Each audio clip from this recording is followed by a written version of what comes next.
Hello दोस्तों, आपके अपने यूट्यूब चैनल यूपीएससी नेट में स्वागत है। आज 11 मई, आज हम 11 मई की जो भी करंट अफेयर्स होने वाली है द हिंदू के एनालिसिस की आज हम बात करने वाले हैं। जो भी आज की हमारी जो विषय होने वाले हैं, वेस्ट नाइल बुखार, ये वेरी इंपॉर्टेंट है और ये अभी चर्चा का प्रमुख बिंदु बना हुआ है। और ये बुखार किस तरीके से हो रहा है, इसके उपचार क्या है, इसके बारे में हम हर चीज को एक डिटेल से जान लेंगे। वेस्ट नाइल बुखार के बाद जो हमारी करंट अफेयर्स आएगी, अढ़ाई दिन का झोपड़ा, इसको आप लोग जानते होंगे, सल्तनत काल से संबंधित है लेकिन चर्चा में है, इसको भी हम थोड़ा सा देख लेंगे। विक्टोरिया सी और यूक्रेन के विदेश मंत्रालय की एआई संचालित, मतलब कि आर्टिफिशियल इंटेलिजेंसी के माध्यम से एक संचालित हुई है बैठक, इसके बारे में हम बात करेंगे। सीमा सड़क संगठन बीआरओ, जो कि भारत की है और इसके स्थापना दिवस मनाया गया। आपको पता होगा, जितने भी पहाड़ी और पठारी क्षेत्र होते हैं, जैसे कि जम्मू कश्मीर में हुआ, लद्दाख में हुआ, अरुणाचल में हुआ, ये सब जो रोडें होती है वो बीआरओ के द्वारा ही बनाई जाती है। अंत में होगी अंतर्राष्ट्रीय थैलेसीमिया दिवस 2024 मनाया गया। किस तारीख को मनाया जाता है और इसका थीम क्या है? थीम इंपॉर्टेंट रहती है, डायरेक्टली एग्जाम में पूछ ली जाती है, तो इसके बारे में हम बात करेंगे। तो यहाँ पर जो हमारी 5 करंट अफेयर्स होने वाली है, इसके बारे में एक एक करके चर्चा को समझ लेते हैं।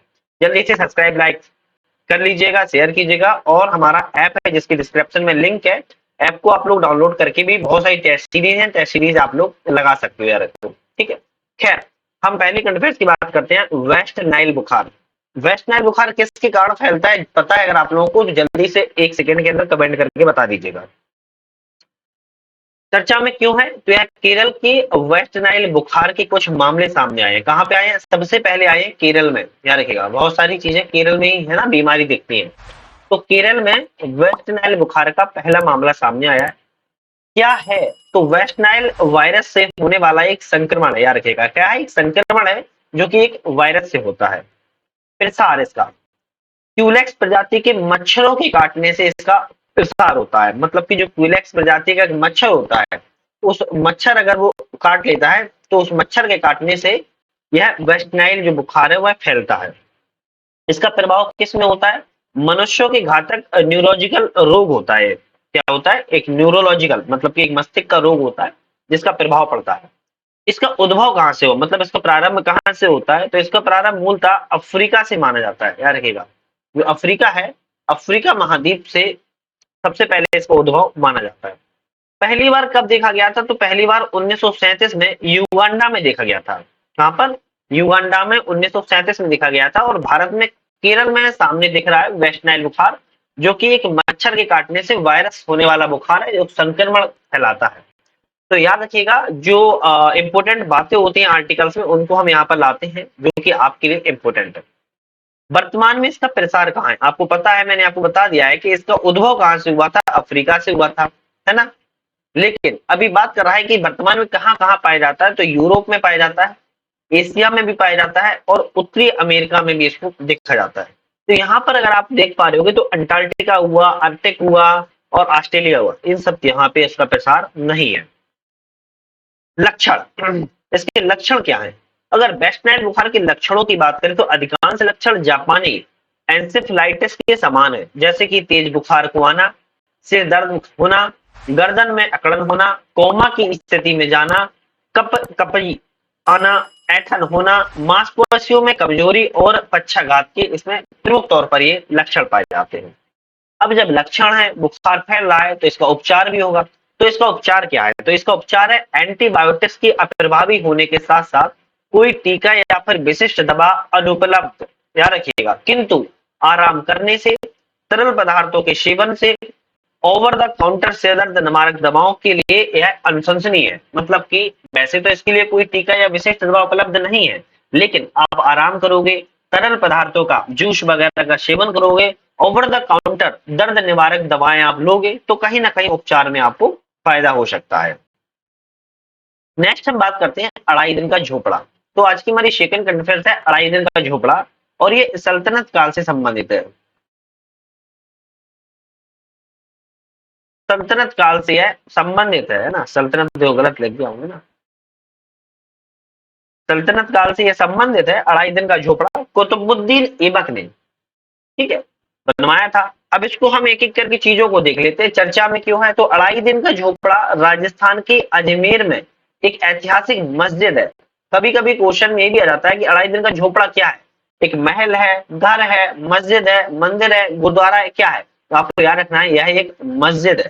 ठीक है, इस मस्जिद को सिर्फ 60 घंटे मतलब कि 2.5 दिन में तैयार किया गया था। मतलब कि मात्र और मात्र 2.5 दिन, बोला जा रहा है कि 60 घंटों में सिर्फ इसको तैयार कर लिया गया था। इस कारण इसका नाम 2.5 दिन का झोपड़ा भी पड़ गया है। लेकिन कुछ ऐसे ही अनसुलझी बातें होती हैं जो 2.5 दिन के झोपड़े पे कुछ और बातें कही थी। हो सकता है कुछ और बातों के तौर पर इसको 2.5 दिन का झोपड़ा बोला जाता हो, लेकिन जो बात आर्टिकल्स में थी 60 दिन के नाम पर इसको 2.5 दिन का झोपड़ा कहा गया है। ऐतिहासिक रूप से यह मूलतः मस्जिद एक संस्कृत कॉलेज थी, याद रखिएगा। मस्जिद थी जो ऐतिहासिक रूप से संस्कृत कॉलेज था, ये भी आपको याद रखना है। इसका निर्माण 1199 ईस्वी में दिल्ली के प्रथम मुगल शासक, सॉरी मुस्लिम शासक, सॉरी मुगल शासक कहा, मुगल शासक तो बाद में आए थे, है ना, बाबर के समय।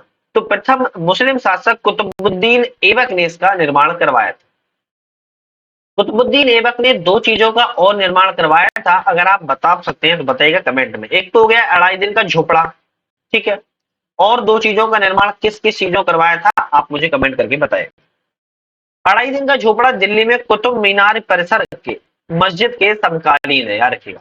तो यहाँ पर आप लोगों ने जो कमेंट करके बताया नहीं, तो कुतुब मीनार का निर्माण भी कुतुबुद्दीन ऐबक ने करवाया था, जिसको पूरा इल्तुतमिश ने करवाया था। इसकी मरम्मत फिरोज शाह तुगलक ने करवाई थी, और कहा जाता है कुछ ना कुछ इसको थोड़ा बहुत सिकंदर लोदी ने कुछ ऊपर नीचे भी करवाया था।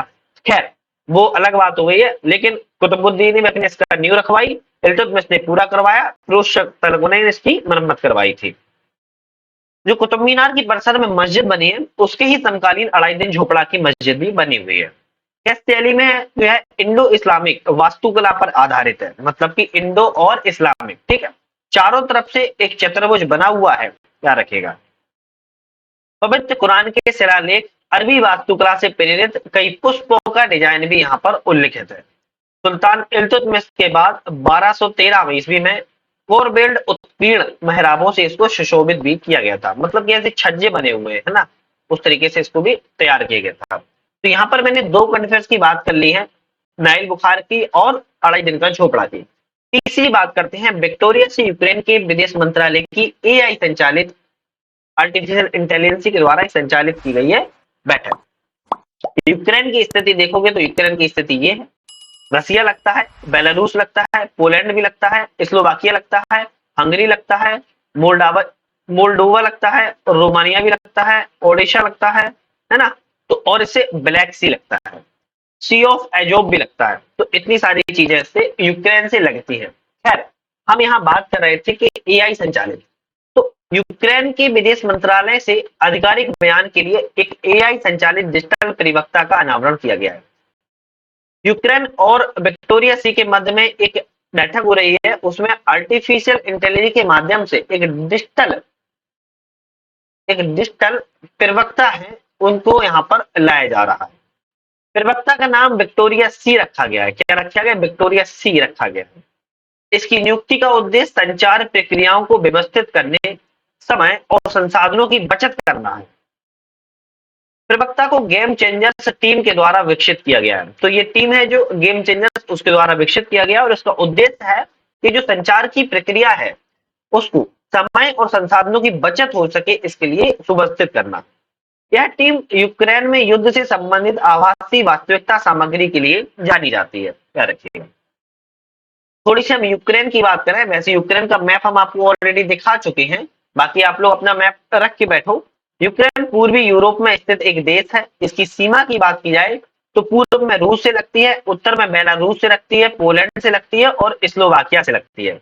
पश्चिम में हंगरी से लगती है। दक्षिण की बात किया तो रोमानिया और माल्डोवा से लगती है। दक्षिण में काला सागर और एजोब सागर से लगती है। इसकी राजधानी कीव है, जो कि मैं आपको मैप के माध्यम से हर चीज दिखा चुका हूँ, है ना। तो इसकी राजधानी कीव है, बस सिर्फ यही नहीं बताया था, वो मैंने आपको बता दिया। कीव कहाँ पर है? कीव ये रहा, ठीक, उत्तर में है। नेक्स्ट कॉन्फ्रेंस की बात करते हैं, सीमा सड़क संगठन बीआरओ।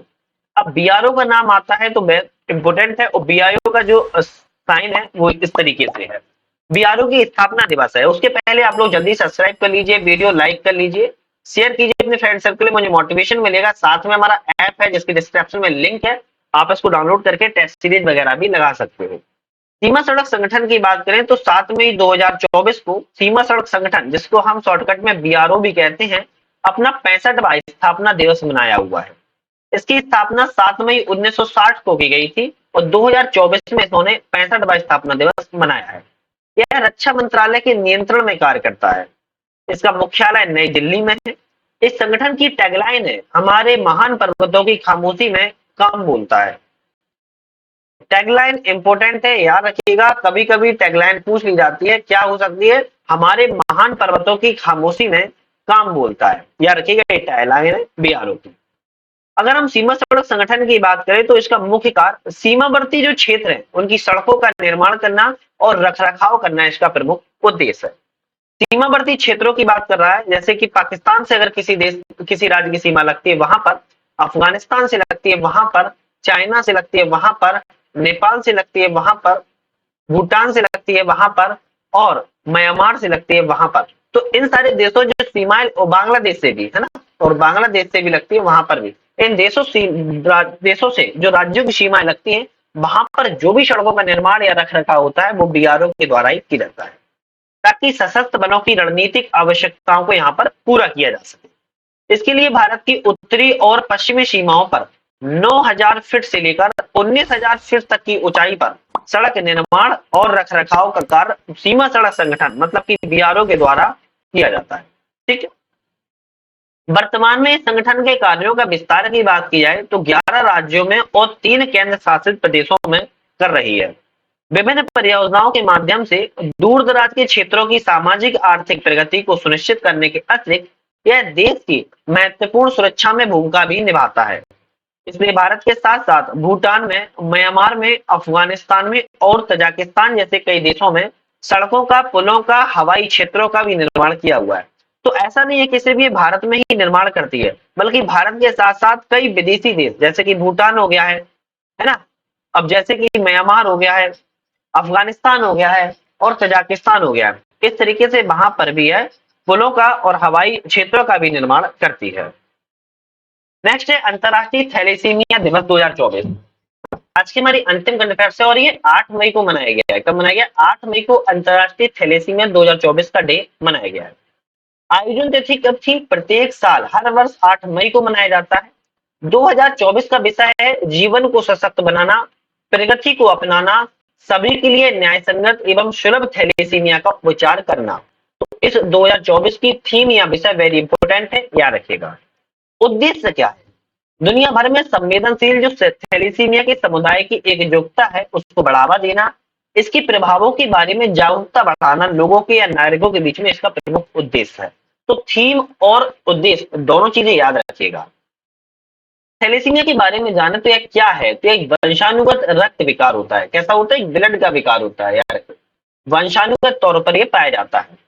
इसका प्रभाव की बात करें तो व्यक्ति के शरीर में हीमोग्लोबिन का स्तर सामान्य से कम हो जाता है, जो नॉर्मल होता है उस नॉर्मल से कम होने के कारण एनीमिया की समस्या आ जाती है। उस एनीमिया की समस्या के कारण थैलेसीमिया का रोग पैदा होने लगता है। इसका कारण क्या है? कारण है कि हीमोग्लोबिन के निर्माण में संलग्न जो कोशिकाएं हैं उनमें उत्परिवर्तन होना इसका प्रमुख कारण है। इसका प्रसार कैसे हो सकता है? तो उत्परिवर्तित जो हीमोग्लोबिन की जीन के माध्यम से हो सकता है। पीड़ित माता पिता से बच्चों में स्थानांतरण हो सकता है। याद रखिएगा, अगर कोई माता या पिता के अगर कोई इस रोग से संक्रमित है तो अपने बच्चों में भी इसका स्थानांतरण हो सकता है। इसका लक्षण क्या है? थकान होना, कमजोरी आना, त्वचा में पीलापन होना, चेहरे की हड्डियों में विकृति होना, धीमी वृद्धि होना, पेट में सूजन आना, मूत्र का रंग गहरा होना इसके प्रमुख लक्षण हैं। जोखिम क्या हो सकता है? तो अफ्रीका में, अमेरिका में, भूमध्य सागरीय दक्षिण पूर्व एशिया की मूल के लोगों में यह सर्वाधिक प्रभाव रहता है। रोकथाम कैसे की जा सकती है? अधिकांश मामलों में थैलेसीमिया को रोकना संभव नहीं है, याद रखिएगा, किंतु हल्के थैलेसीमिया के उपचार की आवश्यकता ही नहीं होती है। याद रखिए, ये भी इंपॉर्टेंट है, जो हल्के थैलेसीमिया है उनके उपचार की आवश्यकता नहीं है, लेकिन अधिकांश थैलेसीमिया को रोकना संभव भी नहीं है। किंतु अधिक गंभीर मामलों में नियमित रक्त आदान की आवश्यकता हो सकती है, मतलब कि रक्त की बदलने की आवश्यकता यहाँ पर बन सकती है। इसका उपचार कैसे हो सकता है? तो सहायक जो प्रजनन प्रौद्योगिकी निदान से थैलेसीमिया माता प्रभावित जो हैं, उनमें स्वस्थ बच्चों का जन्म संभव हो सकता है। इस तरीके से यह उपचार भी है। तो आज जो यहाँ पर मैंने 5 कंट्रीज की बात की, आपके एग्जाम के लिए इंपॉर्टेंट थी। आप लोगों ने देखी भी है, आप लोगों को पसंद आई होगी। लाइक शेयर सब्सक्राइब आप लोगों ने कर लिया होगा। साथ में ऐप था जिससे नेटवर्क लर्निंग ऐप डिस्क्रिप्शन में लिंक है। आप लोगों ने एंड्रॉइड ऐप है, सर्च कर यहाँ पे डिस्क्रिप्शन से आप लोगों ने डाउनलोड कर लिया होगा। आज के लिए समाप्त करते हैं, नेक्स्ट वीडियो पुनः मुलाकात करेंगे। वीडियो पर मिलने का बहुत बहुत धन्यवाद।